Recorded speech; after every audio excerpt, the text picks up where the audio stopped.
Este cântico que nós acabamos de cantar é baseado no cântico de Simeão, aquele que, já sendo avançado em idade, pediu ao Senhor a graça de ver o Messias, e Deus lhe concede essa alegria, e ele diz: já pode me despedir, os meus olhos já viram a salvação de Israel. Irmãos, nessa noite vamos estudar Isaías, capítulo 9, versículos 1 a 7. Hoje e amanhã nós teremos dois sermões natalinos, assim podemos dizer. Hoje com uma perspectiva mais do Antigo Testamento, e amanhã a partir do Novo Testamento, em Mateus 2. Hoje, Isaías, capítulo 9, versículos 1 a 7. Esta é a palavra maravilhosa do nosso Messias. Mas para a terra que estava aflita, não continuará a obscuridade. Deus, nos primeiros tempos, tornou desprezível a terra de Zebulon e a terra de Naftali. Mas nos últimos, tornará glorioso o caminho do mar além do Jordão, Galileia dos gentios. O povo que andava em trevas viu grande luz, e aos que viviam na região da sombra da morte, resplandeceu-lhes a luz. Tens multiplicado este povo, a alegria lhe aumentaste. Alegrem-se eles diante de ti, como se alegram na ceifa, e como exultam quando repartem os despojos. Porque tu quebraste o jugo que pesava sobre eles, a vara que lhes feria os ombros, e o cetro do seu opressor, como no dia dos midianitas. Porque toda a bota com que anda o guerreiro no tumulto da batalha, e toda a veste revolvida em sangue, serão queimadas, servirão de pasto ao fogo. Porque um menino nos nasceu, um filho se nos deu. O governo está sobre os seus ombros, e o seu nome será Maravilhoso Conselheiro, Deus Forte, Pai da Eternidade, Príncipe da Paz. Para que se aumente o seu governo e venha paz sem fim sobre o trono de Davi e sobre o seu reino, para o estabelecer e o firmar mediante o juízo e a justiça, desde agora e para sempre. O zelo do Senhor dos Exércitos fará isto. Esta é a palavra do Senhor. Vamos orar, irmãos. Santo Deus, que texto maravilhoso. Só mesmo o Senhor e o Espírito para conceberem tamanha revelação. Revelação dada há tantos séculos atrás, mas de efeitos eternos. Dá-nos, Senhor, condições de entender a Tua palavra, de interpretá-la corretamente, mas também de aplicá-la aos nossos corações, e nós pedimos isso em nome de Jesus. Amém. Irmãos, já é celebração de Natal. Pergunto, quão rápido passou esse ano para vocês? Gente, a época mais festiva do ano chegou, e você vai andando pela cidade, você vê decorações belíssimas espalhadas por aí. Tem uma vila de Natal lá no Lago Sul, se você não foi ver ainda, é muito bonita. Belíssimas decorações nas próprias casas.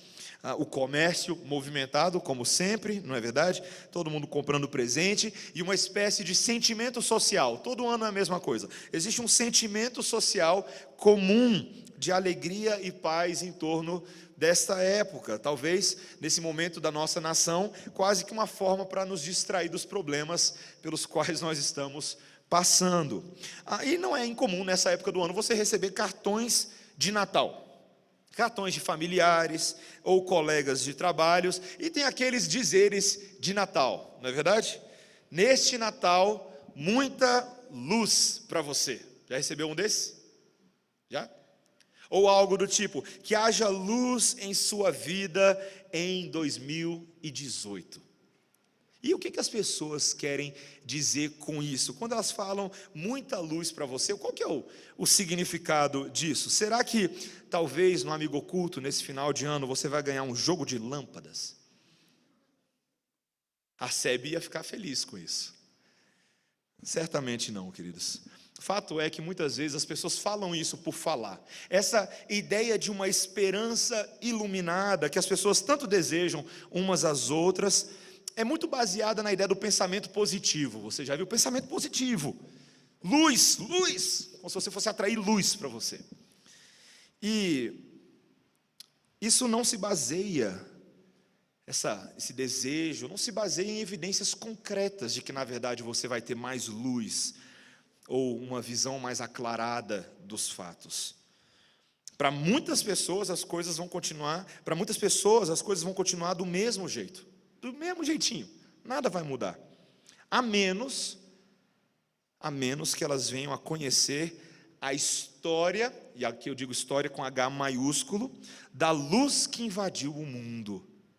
Ou, em outras palavras, estamos aqui falando, nesse texto de Isaías, do fulgor radiante do menino rei, que mudou o curso da história dos homens. E este texto trata justamente da entrada desta luz no mundo e como que ela muda as vidas das pessoas que são tocadas por ela, que são de fato iluminadas. E os efeitos são impressionantes. E esse texto nos mostra 3 etapas dessa entrada da luz. A primeira é a ausência da luz. Depois, a espera da luz. E depois, a chegada da luz. Fácil assim. A ausência, a espera e a chegada. Vamos começar com essa ausência da luz. Para quem Isaías está escrevendo? Essa audiência aparece para a gente adjetivada de forma muito similar em 3 momentos, logo nos primeiros versículos. Primeiro, o texto nos diz que a terra que estava aflita. Esse é o público que está ouvindo a mensagem de Isaías. Também aparece no versículo 2 de 2 formas: o povo que andava em trevas. E logo adiante, aqueles que viviam na região da sombra da morte. O que está acontecendo com esse povo para Isaías falar dessa forma? Bom, o contexto do povo de Israel nesse momento era um contexto dificílimo, meus irmãos. Isaías, esse profeta, foi um profeta que foi levantado para profetizar no 8º século antes de Cristo, ali nos anos 700. E a nação de Israel, nesse momento, encontrava-se dividida entre 2 reinos, o reino do norte, que era o reino de Israel, e o reino do sul, que é o reino de Judá. E Isaías ministrou no reino do sul, mais especificamente, no período dos reis Uzias, Jotão, Acais e Ezequias. Você encontra essa informação logo no primeiro versículo do livro de Isaías. E esse era um momento muito complicado, porque a primeira ameaça que o povo de Deus possuía, uma ameaça externa, era o surgimento do poderoso império assírio. Um império conhecido pela sua violência, pelas suas conquistas militares, pela sua crueldade. E nesse momento aqui, o rei do reino do norte de Israel, Acás, havia cedido à pressão do império assírio e se aliou contra o reino do sul, com o objetivo de, se num primeiro momento, quem sabe, convencer Judá, mas se não fosse possível isso, destruir Judá. E ali a ameaça de uma guerra devastadora havia se instalado. E por que Deus havia permitido isso? Se esse era o povo de Deus, que tinha da parte de Deus a promessa de que Ele iria cuidar, proteger, defender, por que eles estavam passando por uma situação tão catastrófica? Porque a gente sabe que guerra não é fácil. Países que passam por guerras ficam desolados e às vezes perdem a sua própria identidade nacional. Por que Deus permitiu a perseguição dos inimigos e a traição dos amigos? Porque a raiz desse problema era espiritual. O problema eram, na verdade, não as trevas militares, mas as trevas espirituais da idolatria pela qual Israel passava. Logo no capítulo 1 de Isaías, Deus, por meio de Isaías, fala o seguinte: eu criei filhos e os engrandeci, mas estes filhos estão rebelados contra mim. Israel não tem conhecimento, o meu povo não entende, é uma nação pecaminosa, um povo carregado de iniquidade, raça de malignos, filhos corruptores, que abandonaram o Senhor e blasfemaram do Santo de Israel, voltando para trás. O diagnóstico de Deus para o seu povo era de que toda a cabeça estava doente e todo o coração enfermo, todo o corpo estava corrompido. Um povo idólatra que se poluiu com a adoração a falsos deuses. Havia uma imoralidade tamanha que Deus chega a dizer que o que acontecia em Israel era pior do que aconteceu em Sodoma e Gomorra. Pensa só, Sodoma e Gomorra haviam sido destruídos com fogo e pedra de Deus. Esse povo, o povo do pacto, havia abandonado a lei do Senhor, e Deus agora estava ameaçando uma grande punição. Em breve, os israelitas seriam, em menos de 100 anos dessas palavras, eles seriam conquistados pela Babilônia. E os israelitas que no passado já haviam sido libertos do Egito tão poderosamente por Deus através de Moisés, você lembra disso? Agora voltariam a amargar o cativeiro. Meus irmãos, como o pecado é grave para Deus. Quando a luz de Deus é lançada sobre as nossas trevas, elas são apresentadas de forma horrenda e gigantesca. E elas são capazes de tornar todo um povo num povo cego, quase como eu estou ficando aqui agora com esse sol aqui. Mas não tem problema não. Num povo cego e num povo insensato. Tem um livro, talvez você já tenha lido o livro, ou você já tenha visto o filme muito famoso, Ensaio sobre a Cegueira. É um romance de José Saramago, um livro que gerou um filme, na verdade. E ele conta a história de uma cegueira repentina que começa num único homem, durante a sua rotina habitual. É um homem que está dirigindo o carro, ele está sentado no semáforo, de repente ele tem um ataque de cegueira repentino, sua visão fica toda branca, e as pessoas correm para ajudá-lo em seu socorro, mas cada pessoa que vai entrando em contato com ele também vai ficando cega, e assim rapidamente uma epidemia de cegueira se alastra. O governo decide agir e as pessoas que foram infectadas são colocadas em uma quarentena, dentro de uma espécie de prisão / clínica médica. E ali todo tipo de conflito passa a se desenvolver. Queridos, é um livro, filme muito pesado. Nós vemos ali uma luta por poder, homens cegos e gananciosos, atos de violência são cometidos, lutas entre grupos que estão tentando conquistar mais comida, havia pouca comida, desejos e abuso sexual, mortes, todo tipo de coisa acontece. Havia ali apenas uma única mulher que não foi infectada, e ela fica observando tudo aquilo com horror. E quando ela consegue escapar da prisão, ela vem a descobrir que toda a cidade havia sido infectada. Ela vê cadáveres pela rua onde ela morava, ela vê lixo, detritos espalhados, todo tipo de imundícia, e as pessoas que ali estavam viviam como animais, como nômades perambulando para cima e para baixo. Meus irmãos, esse é um retrato brutal da verdadeira realidade espiritual caída que assola todas as pessoas deste mundo neste exato momento. O profeta Ezequiel, no capítulo 12, ele colocou com essas seguintes palavras: são pessoas que têm olhos, mas não enxergam, têm ouvidos para ouvir, mas se negam a escutar. Toda a moral, todos os costumes, toda a ética humana, toda a cultura são afetados pela cegueira de um primeiro homem, Adão, que uma vez caído nesse estado, conduziu todos os outros, aqueles que estavam debaixo da sua linhagem, toda a humanidade, a mesma cegueira.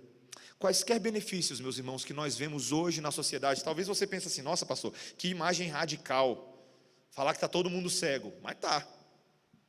E talvez você não veja essa cegueira, porque os benefícios sociais, o bem civil, como Calvino falava, que nós vemos hoje, são frutos tão somente da graça mantenedora de Deus sobre a sua própria criação, a sua misericórdia, e também das influências positivas e redentivas da própria igreja do Senhor no mundo. Talvez você ache isso muito radical. Talvez você não raramente se depare com pessoas que externamente, quando você olha, são pessoas cheias de vigor, são pessoas dotadas de um espírito guerreiro, de uma disposição resoluta, de um sorriso para a vida. Você já viu o pessoal que tem um sorriso para a vida? Sorria para a vida.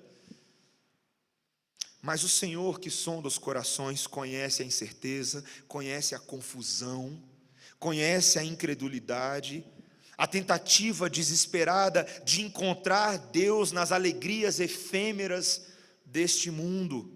São esses os efeitos poderosos das trevas obscurantistas de Satanás, do fato de termos sido desligados do Criador. Para muitas pessoas neste mundo há uma ausência de luz neste momento. Mas ainda bem que Deus não deixou as coisas assim. Ele prometeu uma luz e que nós deveríamos esperar essa luz. Há uma esperança. Veja o versículo 2 que nós temos aí. O povo que andava em trevas viu grande luz, e aos que viviam na região da sombra da morte, resplandeceu-lhes a luz. As coisas não iam ficar desse jeito, a terra não ia continuar aflita na obscuridade, havia uma esperança.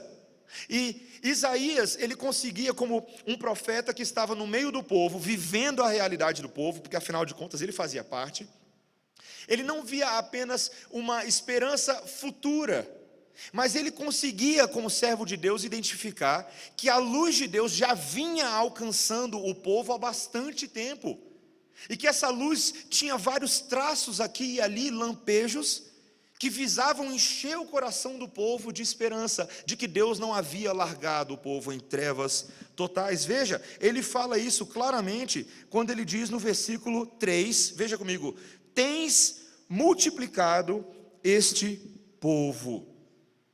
Essa é uma linguagem, uma referência que Isaías faz claramente, a linguagem que aparece lá em Gênesis 12, versículos 1 a 3, quando Deus, antes de que houvesse nação de Israel, encontra esse ímpio adorador do Deus Lua chamado Abrão. E Deus encontra esse homem por graça e misericórdia, ele se revela a ele, e ele faz uma promessa a Abrão, de que ele o tiraria da sua terra e o levaria para uma terra prometida, para uma terra boa, e de que ele também, através de Abrão, faria crescer e nascer uma grande nação, uma grande população. De ti farei uma grande nação, foi isso que ele disse. Uma descendência mais numerosa do que as estrelas do céu. Deus seria responsável por uma explosão populacional 430 anos depois dessas palavras ditas a Abrão. Quando Moisés e Arão no Egito visualizam o tamanho da multidão dos israelitas que Deus havia dado, por meio de um filho que as pessoas nem achavam que ia nascer, o tal do Isaac lá. E Deus continuava a fazer esse povo crescer. Profeticamente, Isaías visualizava agora um crescimento futuro ainda mais extraordinário, muito além do que eles poderiam mensurar, muito além dos milhões de israelitas que ali já estavam. As promessas do Senhor já estavam se cumprindo. Veja, ele diz também nesse versículo: a alegria lhe aumentaste. Alegraram-se eles diante de ti, como se alegram na ceifa e como exultam quando repartem os despojos. Ele tinha o entendimento de que ao longo da história de Israel, Deus estava produzindo alegria mesmo em meio à aflição. O povo estava no deserto depois que Moisés liberou, mas foram com 10 pragas lá atrás na cabeça dos egípcios. E no deserto eles tinham café da manhã celestial, eles tinham codornizes, eles tinham água que saía da pedra, eles tinham um GPS numa tocha de fumaça, e uma coluna de fumaça e uma coluna de fogo durante a noite. Não era pouca coisa. E o Senhor estava presente no meio do seu povo, alegrando-os mesmo no meio do deserto. O texto nos diz aqui, ainda no verso 4, veja: porque tu quebraste o jugo que pesava sobre eles, a vara que lhes feria os ombros e o cetro do seu opressor, como no dia dos midianitas. O povo agora é lembrado que há muitos anos Deus vem dando vitórias militares contínuas para o povo. Desde o passado, Deus levantou líderes como Josué, que entrou de mala e cuia com o povo na terra prometida, tirando todo mundo do caminho. Jericó cai para cá, outros povos caem para lá. Deus levantou juízes que de misericórdia de Deus libertaram um povo insistente em pecar vez após vez. Um deles é citado aqui subjetivamente, Gideão, o que trouxe uma vitória improvável sobre os midianitas, que é o que ele fala aqui, com 300 homens.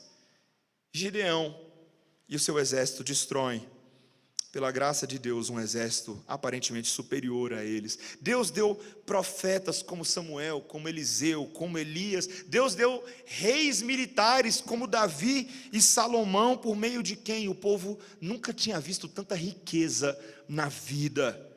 Despojos de guerra incomparáveis.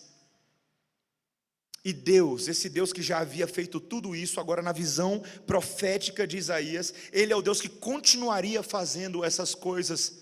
Eles não ficariam para sempre cativos da Babilônia. Deus destruiria os babilônios, Deus destruiria os assírios, Ele destruiria os persas. E essa guerra teria um fim. Versículo 5. Porque toda bota com que anda o guerreiro no tumulto da batalha e toda veste revolvida em sangue serão queimadas, servirão de pasto ao fogo. Todas as armaduras, todas as armas utilizadas seriam colocadas por terra. Tudo que havia sido manchado de sangue, Deus traria verdadeira paz e verdadeiro descanso para esse povo, como Ele estava fazendo há séculos.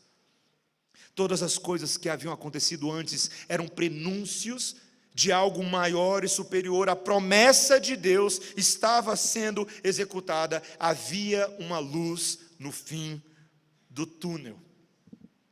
Luz no fim do túnel é uma dessas expressões interessantes. Eu fico pensando como nós somos familiarizados com a luz. A gente usa luz para tudo nos nossos dias, não é verdade? A gente tem luz ligada aqui e aqui. Mas sabe quando a gente percebe que nós dependemos muito da luz? Quando não tem, não é? Não é verdade? Quando acaba, dá um apagão no meio do culto, como já aconteceu. Quando você precisa daquela lanterna na hora de trocar o step do carro e o seu celular com a lanterninha está sem bateria, não é? Mas nós notamos especialmente a nossa necessidade de luz quando somos privados por completo do acesso desse recurso maravilhoso. Tem uma expressão que diz ver o sol nascendo quadrado. Você já ouviu essa expressão antes?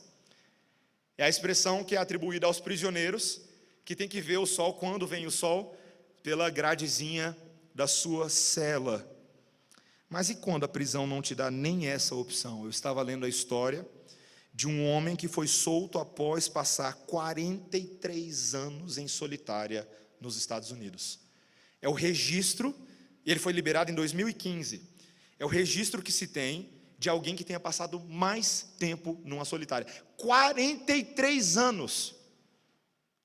Esse homem, chamado Albert Woodfox, foi preso originalmente por roubo à mão armada, mas depois foi considerado culpado pela morte de um guarda durante uma revolta que houve na prisão no estado da Louisiana. E ele foi colocado na solitária de um presídio de segurança máxima em abril de 1972.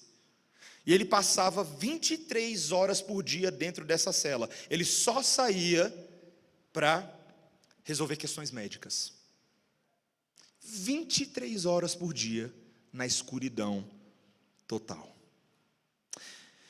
Depois que ele saiu dessa condição e passou para outro tipo de sentença, e ele agora podia sair para o lado de fora, alguém teve a oportunidade de perguntar para ele como que era aquela experiência, e ele diz: não tenho palavras para exprimir os anos de tortura mental, emocional e física que eu suportei. Essa pessoa perguntou para ele qual foi a sua maior alegria após sair da solitária. E ele disse: desfrutar da luz do sol novamente. Qual é a alegria que uma pessoa passa a ter ao perceber a possibilidade de se ter luz após anos de escravidão? Você, crente antigo, vou fazer uma pergunta para você. Você já teve a oportunidade, a experiência de se sentar e conversar com um irmão novo na fé, que acabou de saborear pela primeira vez na vida dele a luz de Cristo invadindo as suas trevas? Eu tive essa oportunidade essa semana, de sentar com uma pessoa que não conseguia se conter em palavras. Ela chorava e tentava falar, porque ela basicamente dizia o que aquele cego falava para os seus ouvintes lá em João 9: eu era cego e agora eu vejo. Eu não sei como isso aconteceu, eu só sei que esse Jesus é responsável por isso. Agora eu vejo, os meus olhos veem. E às vezes eu e você que já estamos no Evangelho há tantos anos, nos esquecemos como é bom ter a luz do nosso lado. Fazemos pouco caso dela, não saboreamos, não experimentamos. A luz de Cristo é colocada diante dos nossos olhos para que eu e você queimemos a nossa retina, olhando direto para o consumador da nossa fé. E ao nos deixar cegos com essa luz de Cristo, como ele faz com Paulo no caminho para Damasco, ele abre a perspectiva dos nossos olhos para a verdadeira realidade, para o verdadeiro mundo espiritual. É assim que Deus faz. Às vezes, é interessante, Deus às vezes nos torna cegos com esses olhos para que possamos ver com os olhos espirituais. Queridos, como é impressionante poder experimentar e ver que essa luz que tantos aguardam já está conosco hoje de uma certa maneira.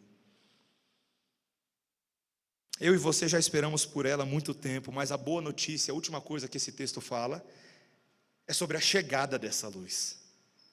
Como foi que ela chegou e como foi que ela nos transformou? A pergunta agora que Isaías tenta responder a este povo é: de onde viria a esperança dos hebreus? E veja o que ele diz no versículo 1. Deus nos primeiros tempos tornou desprezível a terra de Zebulon e a terra de Naftali, mas nos últimos tornará glorioso o caminho do mar, além do Jordão, Galileia dos gentios. O que ele está falando aqui? As regiões do norte da terra prometida, ali onde ficavam as tribos de Zebulon e a tribo de Naftali, foram as primeiras regiões a serem atacadas pelos invasores assírios, pelos invasores estrangeiros, quando eles se aproximaram pela região do Crescente Fértil. Vai lembrando aí das suas aulas de geografia, de conhecimentos gerais. Eles chegaram por ali. Mas essas também seriam as primeiras regiões a ver uma nova era gloriosa. É isso que ele está falando. Naquela direção, naquele caminho, depois do Rio Jordão, Deus faria surgir a esperança do seu povo na região da Galileia dos gentios, é o que ele diz aqui. Está aqui uma surpresa para os ouvintes de Isaías. Galileia? Isso era absolutamente inesperado e estranho. Para começar, que a Galileia era conhecida como uma região de gentios, homens que não eram originalmente hebreus e judeus, que também não tinham o sangue, eram homens considerados bárbaros, povos um pouco mais distantes. Também não era uma região com nenhuma relevância política ou socioeconômica para o reino. Era um local de colônias de pescadores, de ofícios de baixa renda, mas era de lá que Deus faria surgir a esperança dos hebreus. É como se Juscelino Kubitschek, você lembra dele? Juscelino Kubitschek falasse assim: nós precisamos de um novo local para a capital do país. Precisamos sair do Rio de Janeiro e precisamos agora de um local de excelente localização geográfica, clima agradável, boa terra para cultivo, um local que possa acomodar as pessoas, que comporte planejamento urbano, e dali renascerá a esperança da nação brasileira. Vamos então para o Acre. E se você por acaso é do Acre, não fique ofendido, nós estamos apenas falando dos fatos, a gente sabe que isso é verdade. Não faz nenhum sentido, não é verdade? Pode algo de bom vir do Acre, da Galileia?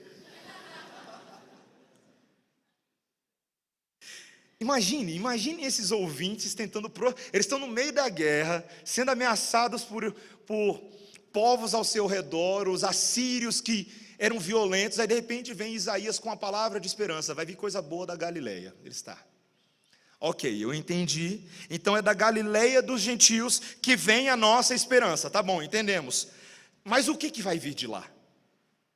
Quem será o nosso libertador? Quem está escondido lá que a gente ainda não sabe? E a resposta de Isaías é o quê? Um menino. Uma criança. Para pensar, gente. Olha o versículo 6. Olha o que ele diz. Porque um menino nos nasceu. Ele fala no sentido aqui consumado, mas ele está falando do futuro, tá? Um menino nos nasceu. Um filho se nos deu. É uma criança, gente. Ele está falando de uma criança. Mas não é qualquer criança. Não é qualquer bebezinho. A primeira coisa que ele nos diz é que o governo está sobre os seus ombros. É uma criança que virá a ter responsabilidade e a capacidade para governar de uma forma como nenhum outro rei de Israel ou Judá tenha governado no passado. E por quê? O que faz dessa criança especial? O texto nos diz que é o nome dela. Veja o que ele diz. E o seu nome será, primeira coisa, maravilhoso conselheiro. Uma criança que virá a ser um homem cheio de boa sabedoria, cujo aqui a palavra conselho não é apenas um conselho, uma dica de vida, mas a instrução, o ensino, é um ensino inigualável, singular. Esta criança é Deus forte. Isso sim era para explodir a cabeça do povo. Como é que é? Essa criança é Deus, isso é possível? É possível que Deus venha a ser homem? Sim, esse é o Deus forte, aquele cuja reputação do braço, eles conheciam aquele Deus que os tirou do Egito, aquele Deus que os sustentou quando perseguidos por todos os seus inimigos. O Deus forte estaria entre eles, o guerreiro dos libertos de Israel. Ele também é Pai da eternidade, ele de fato é o próprio Deus eterno, que governa, como um teólogo disse, aquele que governa sobre os tempos criados e não criados. Ele é o príncipe da paz. Ele é um rei militar que tem condições de governar, mas ele o faz promovendo paz. Até rimou. Meus irmãos, ele seria capaz de promover a verdadeira paz. Não a paz entre homem e homem, entre nação e nação, mas a paz com relação à guerra entre Deus e os homens. Porque Deus se encontra em inimizade contra todos aqueles que não recebem a sua luz, contra todos aqueles que se afastaram, mas há algo nesse menino que será capaz de religar o Deus Criador dos céus e da terra e as criaturas abandonadas à sua própria miséria e o seu pecado. Ele viria para a reconciliação perfeita, se fazendo ele mesmo o sacrifício de morte e sacrifício de paz. O seu governo seria o reino eterno de Davi. Ele vinha numa linhagem da promessa. Esse pequeno menino, ele vinha para cumprir uma história que Deus estava apontando para o futuro, e ele vinha como cumprimento real. Meus irmãos, como que uma criança poderia fazer isso? Claro que ele iria crescer para fazer a obra de Deus, mas ele, mesmo quando criança, já deu sinais da sua divindade e da sua autoridade. Quando Jesus, aos 12 anos de idade, se assenta com doutores, PhDs, no templo, e ali ele expõe a sabedoria da lei, e o texto nos diz lá em Lucas, capítulo 2, que esses homens ficaram impressionados com a sabedoria e com o conhecimento daquele menino Jesus. Os pais foram embora, porque eles estavam voltando para a área deles, aí eles se dão falta do filho. José e Maria, ótimos pais, né? Perfeitos. Eles vão embora. Cadê Jesus? Corre. Tá, tá, tá, tá, tá, tá. E quando Maria retorna, ela vê essa cena. Ela vê essa cena. E ela pergunta para Jesus por que ele desapareceu, por que ele ficou para trás. E Jesus responde: por que vocês estavam me procurando? Não sabíeis que me cumpria estar na casa do meu Pai? Meus irmãos, mesmo sem entender, José e Maria ali estavam tendo uma prévia do conselheiro maravilhoso, do futuro governante, do príncipe eterno da paz. Queridos, Jesus Cristo é a luz de Deus que alumia o mundo. Deus invadiu a história dos homens, a história que parecia aparentemente perdida, e Ele pega a sua lanterna gigantesca, Ele joga um holofote no mundo, e Ele fala: aqui está a solução. E Ele lança luz sobre o seu próprio Filho, que é a luz, reconhece nele a autoridade, Ele, o Filho de Deus, o próprio Deus. Queridos, que coisa impressionante. Tem muita gente nesse Natal cultural aí que até acha que Jesus tem algum valor, não é verdade? Mas o valor melhor dele é quando ele fica bonitinho no meu presépio, lá em casa. Ele fica tão bonitinho lá, quando eu ponho o meu menino Jesus de Lego, ou quando eu ponho o meu menino Jesus. Eles têm várias versões do menino Jesus aí. Se eles soubessem de quem eles estão falando, eles não faziam isso. Queridos, nós estamos falando de Deus, Deus, Criador dos céus e da terra, andando entre os homens. Nós não estamos falando de um menininho inocente e frágil. Me permita plagiar agora o reverendo Breno, certa feita, quando ele diz: nós estamos falando daquele cujo cetro iria esmagar a cabeça dos inimigos. Esse é o Jesus que eu e você adoramos. É por meio da sua glória, da sua majestade, da sua grandeza, que nós vemos a luz de Deus, e as nossas vidas passam a ser iluminadas. Ele lança luz sobre as nossas trevas. Meus irmãos, como nós precisamos conhecê-lo. Como nós precisamos conhecê-lo. O bom é que dá para conhecê-lo, porque ele já é chegado. Ele já esteve entre nós, já subiu, já está entre nós através do seu Espírito, mas também retornará.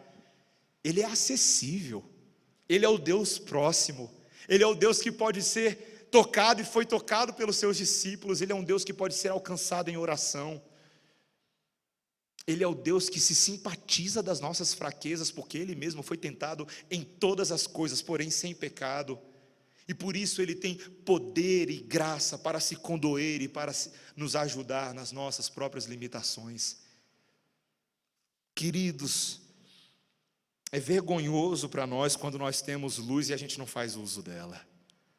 Precisamos fazer. Hoje à noite, você provavelmente depois do culto vai retornar para a sua casa, ou quem sabe encontrar com seus colegas de trabalho, e você tem duas oportunidades hoje à noite. Uma oportunidade boa e outra ruim. Você tem uma lanterna, eu estou falando para você agora, essa lanterna é Cristo, se você crê nele, e eu espero que você creia. Você tem a oportunidade hoje à noite de esconder essa lanterna no seu bolso e fingir que não é com você. Deixa rolar, afinal de contas tem presente de Natal, alguém vai estar vestido de Papai Noel para entreter todo mundo. Vai ter árvore bonitinha, vai ter amigo oculto, vai ter amigo da onça, vai ter um monte de coisa. Uma oportunidade de deixar a luz no seu bolso. E deixar as pessoas acreditarem que Natal é aquilo. Pela sua omissão, elas podem gozar do inferno felizes para sempre. Dói, né? Ou você pode ligar essa lanterna na cara de todo mundo que está lá e compartilhar que Jesus Cristo é a luz do mundo, hoje à noite. Você pode pedir para fazer uma oração, você pode ler um texto bíblico, você pode sentar com um colega num cantinho e contar para ele da luz que transformou a sua vida. Você pode ser o que Cristo nos salvou para sermos: sal da terra e o quê? Luz do mundo. Eu e você, somos nós. Luz do mundo, a figura da lâmpada que somos nós, não é daquela lâmpada como em Mateus, é colocada debaixo da cama, não, ela é colocada em cima, na varanda, para todo mundo ver, para iluminar a cidade. Queridos, essa história é a nossa história, e não é nosso direito esconder essa luz, nós não temos esse direito. O nosso dever é resplandecer a luz de Cristo como verdadeiras luas. O sol é Ele é o sol da justiça, a gente não dá conta de fazer isso. Mas nós podemos ser luas cheias, podemos resplandecer para todos os lados. As pessoas podem olhar para nós e ver em nós o reflexo da glória do próprio Deus, da sua face, resplandecendo sobre nós. Que oportunidade que eu e você temos nessa noite. Não desperdicemos, meus irmãos. Meu cartão de Natal, eu não tenho oportunidade para escrever para todo mundo, mas se eu pudesse, eu escreveria agora, neste Natal, muita luz para você. Muita luz. Eu botaria aquele muita bem longa, muita luz para você.